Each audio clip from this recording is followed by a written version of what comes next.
রাকসু নির্বাচনের চূড়ান্ত প্রার্থী তালিকা প্রকাশ করা হবে আজ। একই সঙ্গে বিকেল ৩টায় প্রার্থীর ব্যালট নম্বর দেওয়া হবে। এক্ষেত্রে পূর্ণাঙ্গ প্যানেলের প্রার্থীর নাম প্রথমে থাকবে, পরে লটারির মাধ্যমে স্বতন্ত্র প্রার্থীদের ক্রমিক নম্বর নির্ধারণ করা হবে। এর আগে গেল শনিবার শেষ দিনে ১৪ জন মনোনয়নপত্র প্রত্যাহার করেন। এর মধ্যে ১১ জন কেন্দ্রীয় ছাত্র সংসদ এবং ৩ জন সিনেট সদস্য প্রার্থী। প্রত্যাহারের পর কেন্দ্রীয় ছাত্র সংসদ ও সিনেটে ৩০৬ জন প্রতিদ্বন্দ্বিতা করবেন। এর মধ্যে কেন্দ্রীয় ছাত্র সংসদে ২৪৮ জন এবং সিনেটে রয়েছেন ৫৮ জন প্রার্থী।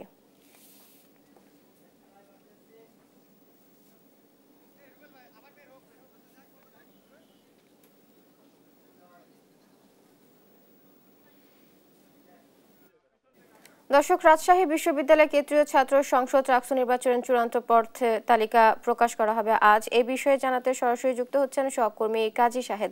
শাহেদ, কটা নাগাদ তালিকা প্রকাশ হতে পারে এবং নির্বাচন নিয়ে কি বলছেন প্রার্থী ও ভোটাররা, বিস্তারিত জানাবেন। ধন্যবাদ বুবলি।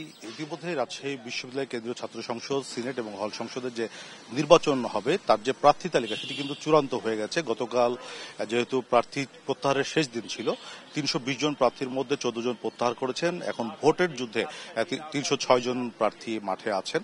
এছাড়া গতকাল ছাত্র দল এবং কয়েকটি প্যানেল মিলে স্বচ্ছ ব্যালট বাক্স এবং হাতে ভোট গণনার দাবি জানিয়েছেন। এটি নতুন করে রাকসু নির্বাচনে আলোচনায় এসেছে, যদিও এটি নিয়ে প্রার্থীদের মধ্যে মিশ্র প্রতিক্রিয়া আছে।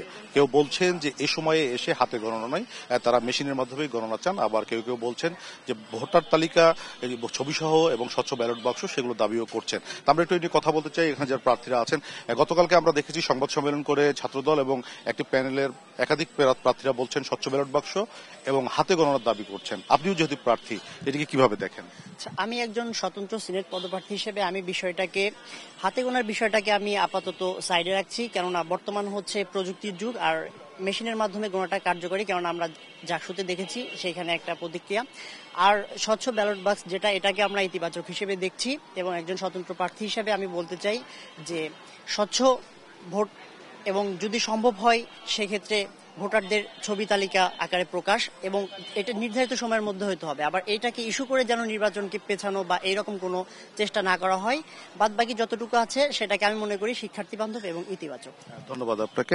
বলি, আমরা কথা বলছিলাম একজন প্রার্থীর সঙ্গে, তিনি যেটি বলছিলেন যে স্বচ্ছ ব্যালট বাক্স তিনিও চাচ্ছেন, কিন্তু যেটি হচ্ছে যে এটি করতে গিয়ে যেন আবার নির্বাচন পিছিয়ে না যায় সেই দাবিটিও তারা করছেন। ইতিমধ্যে আমরা যে প্রার্থী তালিকা রাকসুর যে নির্বাচন কমিশন আছে সেখান থেকে যে প্রার্থী তালিকাটি দেয়া হয়েছে চূড়ান্তভাবে, সেখানে ভিপি পদে 18 জন, জিএস পদে 13 জন এবং এজিএস পদে 16 জন সহ মোট রাকসুর যে নির্বাচনে সেখানে 248 জন এবং সিনেট সদস্য পদে 58 জন প্রার্থী প্রতিদ্বন্দ্বিতা করবেন।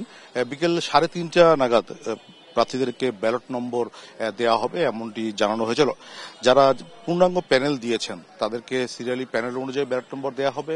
এরপরে যারা স্বতন্ত্র প্রার্থী আছেন তাদেরকে লটারির মাধ্যমে দেওয়া হবে এমনটি জানানো হয়েছিল, যদিও আগে বলা হয়েছিল যে নামের আদ্যাক্ষর অনুযায়ী তাদেরকে ব্যালট নম্বর দেওয়া হবে।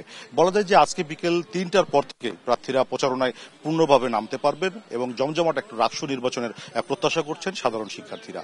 তো বুবলি, এই ছিল রাজশাহী থেকে রাকসু নির্বাচনের সর্বশেষ